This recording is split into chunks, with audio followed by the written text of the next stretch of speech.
Halo, Assalamualaikum.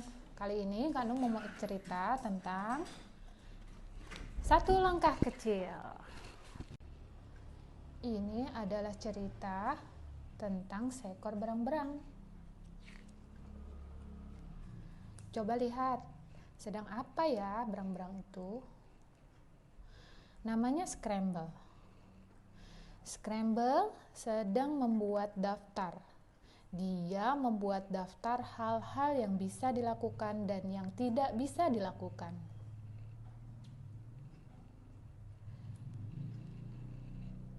Daftar hal yang bisa dilakukan lebih panjang dari daftar hal yang tidak bisa dilakukan.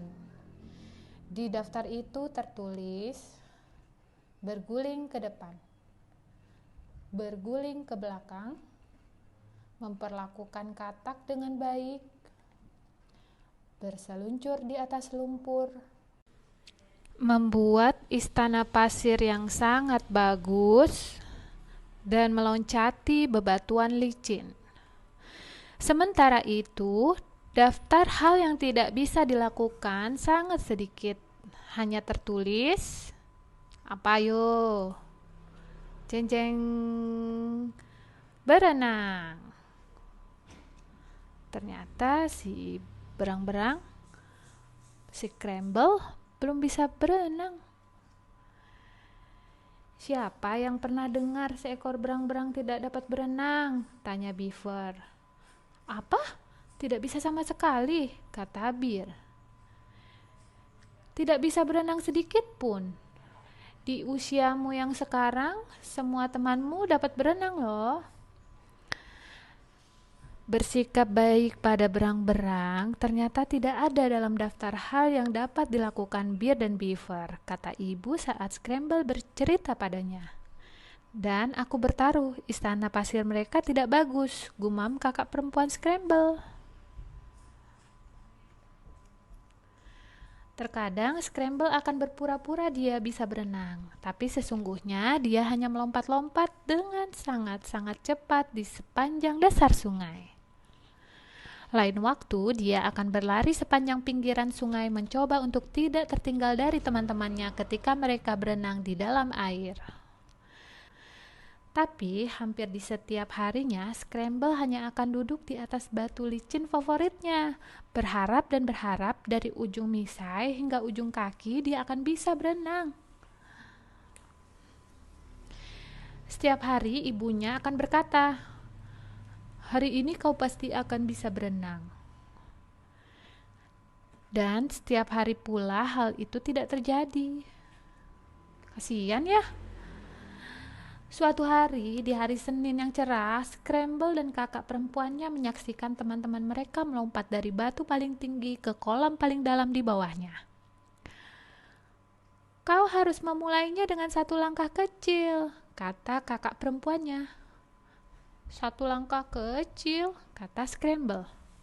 Ya, satu langkah kecil, jawab kakak perempuannya. Ayo, hari ini adalah awal untuk melakukan satu langkah kecil. Percayalah, adik kecilku, satu langkah kecil dapat mengubah hal yang tidak bisa dilakukan menjadi hal yang bisa dilakukan. Maka pada hari Senin itu, Scramble memulai satu langkah kecil. Dia melompat-lompat di sepanjang dasar sungai, menahan jari kakinya melayang di atas dasar sungai sedikit lebih lama setiap kalinya. Pada hari Selasa, dia melompat dan mengembang sambil berpegangan. Pada hari Rabu, Scramble dapat mengambang tanpa berpegangan. Dan pada hari Kamis, dia mulai sedikit menendang dan terus menendang sepanjang Halvestone. Pada hari Jumat, Scramble memercik, menendang, dan berenang di sepanjang lebar sungai dari satu sisi ke sisi lainnya sendirian. Dan dengan cepat, setelah melewati hari Sabtu dan Minggu, Scramble bisa berenang dari batu favoritnya sampai ke kolam paling dalam. Lalu, percikan dan tendangan berubah menjadi luncuran. Sementara, guling depan dan guling belakang yang sering dilakukannya di tepi sungai menjadi gerakan jungkir balik di dalam air. Tuh, lihat, dia sudah bisa jungkir balik di dalam air sekarang. Dan pada hari Minggu sore, saat semua teman dan keluarganya berkumpul bersama di tepi sungai untuk memberi semangat, Scramble meloncat dari batu paling tinggi ke kolam paling dalam. "Aku berhasil," kata Scramble pada kakak perempuannya. Aku benar-benar bisa berenang." "Ya, kau benar-benar bisa," kata kakaknya tertawa sambil memeluk adiknya yang basah kuyup. "Benar kan? Kau bisa memulai dari satu langkah kecil dan menjadikannya hal besar di akhir." Tamat. Begitu ceritanya. Si berang-berang, si Scramble, yang ingin bisa berenang dan dia melakukan latihan setiap harinya. Nah, gimana dengan kalian? Kalian ingin bisa apa? Jangan pantang menyerah seperti Scramble ya. Oke, sampai jumpa di cerita selanjutnya. Assalamualaikum.